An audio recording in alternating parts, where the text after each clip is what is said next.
Hello, everyone. Welcome back to Bookish English Podcast. I was born into a rich and important family in Tyrone, Ireland. I was the younger of two daughters, and we were the only children. My sister was 6 years older than me, so we didn't play much together when I was young, and I was only 12 years old when she got married. I remember the day of her wedding well. Many people came, all of them laughing, singing, and happy, but I felt sad when my sister left with her new husband, Mr. Carew.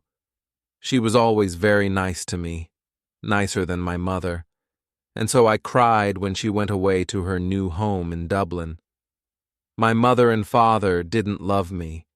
They wanted sons, and were not very interested in me. About a year after my sister got married, a letter arrived from Mr. Carew. He said that my sister was ill and that she wanted to come home to Tyrone and stay with us to be with her family.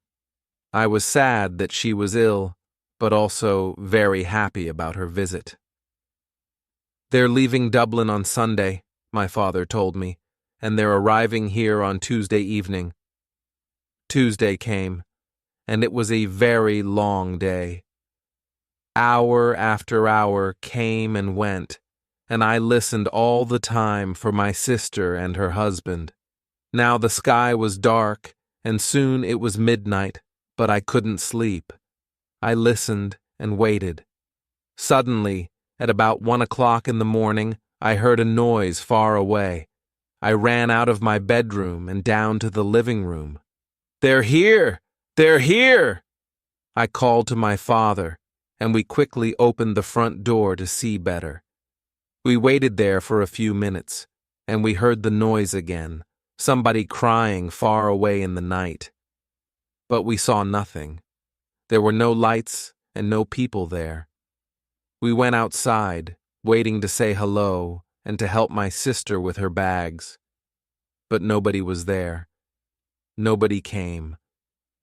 I looked at my father, and he looked at me. We didn't understand. "I know I heard a noise," he said. "Yes," I answered. "I heard it too, Father. But where are they?" We went back into the house without another word. We were suddenly afraid. The next day, a man arrived and told us that my sister was dead. On Sunday, she felt very ill. On Monday, she was worse. And on Tuesday, at about 1 o'clock in the morning, she died, at the same time that we were outside the house in the night waiting for her. I never forgot that night. For the next 2 years, I was very sad. You could say that I stopped living. I didn't want to do anything or speak to anyone. Mr. Carew soon married another young woman in Dublin, and I felt angry that he forgot my sister so quickly. I was now the only child of a rich and important family. So before I was 14 years old, men started to visit our home. They wanted to meet me and perhaps to marry me, but I didn't like any of these men, and I thought I was too young to be married. When I was 16, my mother took me to Dublin. "Dublin is a big city," she said. "We're going to meet richer and more interesting men than the ones back home in Tyrone. We can easily find you a good husband in Dublin." In Dublin, I began to be happier. I met a lot of friendly people, and I went dancing every evening. A lot of young men came to speak to me and asked me to dance. I liked talking to them. I started to live and laugh again, and I didn't think about my dead sister all the time. But my mother was not so happy. She wanted me to find a husband quickly. Night, before I went to bed, she came into my room and said, "Do you know Lord Glenfallen?" "Oh, yes," I answered. "He's that ugly old man from Carilla." "He's not ugly, and he's not old, Fanny," my mother said quickly. "He's from a very rich and important family, too, and he wants to marry you. He loves you." "Loves me?" Wants to marry me? But he's making a mistake, Mother, I said. I don't love him. I can't marry somebody I don't love. Think about it, Fanny, my mother answered quietly. He's a good man, and he wants to marry you. You're a very lucky young woman. My mother left the room, and I sat quietly for a long time. Lord Glenfallen was a nice, friendly man, I thought. I didn't love him, no, but I did like him. He always talked about interesting things. I never felt happy at home with my mother and father, but I always felt better when I talked to him. The next morning, when I saw my mother, I said only one word. Yes. Lord Glenfallen and I got married the next spring, and 2 days after our wedding, we said goodbye to my family and left Tyrone. 3 days later, we arrived in Karilla, and I saw my husband's beautiful house for the first time. It was near a river, and there were many trees and flowers in the garden. Birds sang in the trees, and the sky was blue. I stood next to him and looked at it all, and I felt very, very happy. Come, my love, said my husband. You must come in and meet Martha. She cooks and cleans and knows everything about the house. So we went into the house. Martha, a friendly old woman with smiling blue eyes. She showed me around the house. Suddenly I felt excited to be there. It was a very happy place. Women sang in the kitchen, men built fires in the living rooms, and there were dogs and cats everywhere. Come with me now, madam, said Martha, and look at your bedroom. Then we can take up your bags, and you can wash before dinner. I followed her, and soon we arrived at a big brown door. This is your room, she said, and she opened the door. I stood and looked, suddenly cold with fear. In front of me stood something big and black. I didn't know what it was. I thought it was an old coat, but without anybody inside it. I jumped back quickly, very afraid, and moved away from the door. Is something wrong, madam? Martha asked me. Nothing. Perhaps it's nothing, I answered quickly. But I thought I saw something in there. I thought I saw a big black coat when you opened the door. Martha's face went white with fear. What's wrong? I asked her. Now you look frightened. Something bad is going to happen, she said. When someone sees the black coat in this house, we know that something bad is going to happen soon to the Glenfallen family. I saw the black coat when I was a child, and the next morning, old Lord Glenfallen died. Something bad is going to happen now, madam. I know it. We went down to have dinner. I felt unhappy and afraid, but I didn't say anything to my husband about the black coat. I wanted to forget about it and be happy again. The next day, Lord Glenfallen and I went for a walk together to look around the house and gardens because I wanted to know my new home better. I like this house and all the people here, I said, and I'm happy to be here with you. It's much better than Tyrone. My husband was quiet for a long time. He walked with his head down, thinking. Then, suddenly he turned to me, took my hand, and said, Fanny, listen to me. Listen carefully. There's something I must ask you.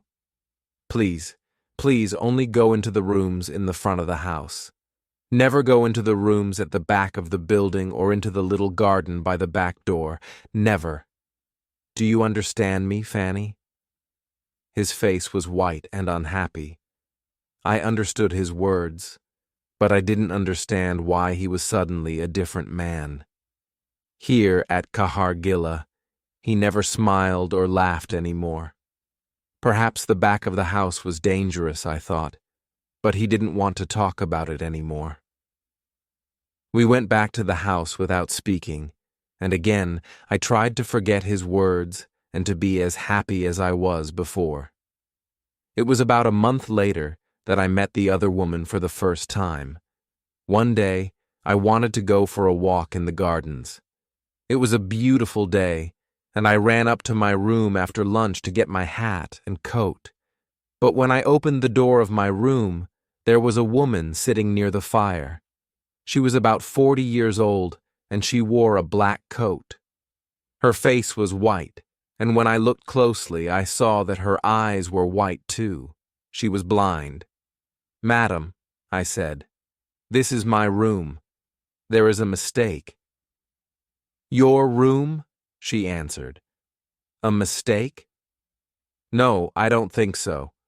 I don't think there's a mistake. Where is Lord Glenfallen?" "Down in the living room," I said. "But who are you, and why are you here in my room?" "Tell Lord Glenfallen that I want him," was all she said. "I must tell you that I am Lady Glenfallen, and I want you to leave my room now," I said firmly. "Lady Glenfallen? You are not. You are not," she cried and hit my face very hard.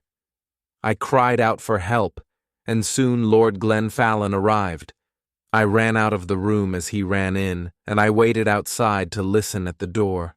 I did not hear every word, but I knew that Lord Glenfallen was very angry, and that the blind woman was very unhappy. When he came out, I asked him, "Who is that woman, and why is she in my bedroom?" But my husband didn't answer me. Again, his face was white with fear. His only words were, "Forget her." But I did not forget her, and every day it became more and more difficult to talk to my husband. He was always quiet now, always sad and afraid. He sat for hours, looking into the fire with his unhappy eyes. But I didn't know why, and he didn't want to tell me. One morning, after breakfast, Lord Glenfallen suddenly said, "I have the answer. We must go away. To another country. To France or Spain, perhaps. What do you think, Fanny?" He didn't wait for my answer, but left the room very quickly. I sat and thought for a long time. Why must we leave Cahargilla? I didn't understand, and I didn't want to go too far away from my mother and father in Tyrone. They were old now, and my father was sometimes ill. They didn't love me very much, but I wanted to be near them. I thought about it all day, and I didn't know what to say to my husband. When he arrived back in the evening and came in to dinner, I said nothing. After dinner, I was very tired, and I went up to my bedroom early. I wanted to have a good night's sleep and think about it all again the next day. I closed my eyes and went to sleep. But I did not sleep well, because I dreamed of the black coat. Suddenly I woke up. Everything was dark and very quiet. But somebody was at the end of my bed. There was a hand with a light. And behind the light was the blind woman. She had a knife in her other hand. I tried to get out of bed and run to the door, but she stopped me. "If you want to live, don't move," she said. "Tell me one thing. Did Lord Glenfallen marry you?" "Yes, he did," I answered. "He married me in front of 100 people." "Well, that's sad," she said, "because I don't think he told you that he had a wife. Me. I am his wife, not you. Young woman, you must leave this house tomorrow, because if you stay here, you see this knife? I'm going to kill you with it." Then she left the room without a sound. I didn't sleep again that night. When morning came, I told my husband everything. "Who is the blind woman?" I asked him. "She told me last night that she is your wife, that I am not your wife." Did you go into the rooms at the back of the house? Asked my husband angrily. I told you that you must never go there. But I didn't, I answered. I was in my bed all night. She came to me. Please tell me what is happening. My husband's face was white again, and he didn't speak for a long time. Then he said, No, she is not my wife. You are. Don't listen to her. She doesn't know what she is saying. And he left the room. I ran to find Martha. I didn't like this house anymore. My husband was a difficult man, and I didn't understand him. Who was the blind woman? I wanted to know everything. Don't cry, madam, said Martha, when I found her. Sit down and listen to me. What I am going to tell you is not very nice. The blind woman, the woman in the black coat, is dead. You saw her ghost. She was married to your husband, and she was Lady Glenfallen. Nobody knows how she died. Her bedroom was at the back of the house. Somebody saw your husband with a knife in his hand on the night she died. But did he kill her? Nobody knows. When we found her, the knife was on the floor next to her. And her eyes. Somebody cut her eyes out after she died. Perhaps he didn't want her to see his other women, his next wife. You. I didn't wait to speak to my husband again. I left that day. I was too afraid to stay another minute at Carilla. I knew that the blind woman was going to come back again and kill me. I said goodbye to Martha, took my bags, and told my driver to take me back to Tyrone Groan. I am happy living here with my mother and father now. The house is quiet. I sleep well each night, and they are friendlier to me than they were before. Sometimes my dead sister visits me at night, but I am never afraid. She tells me that the blind woman is trying to find me at Carilla and that she wants to kill me. She is jealous of me, but she can never find me there. She must wait for the next Lady Glenfallen,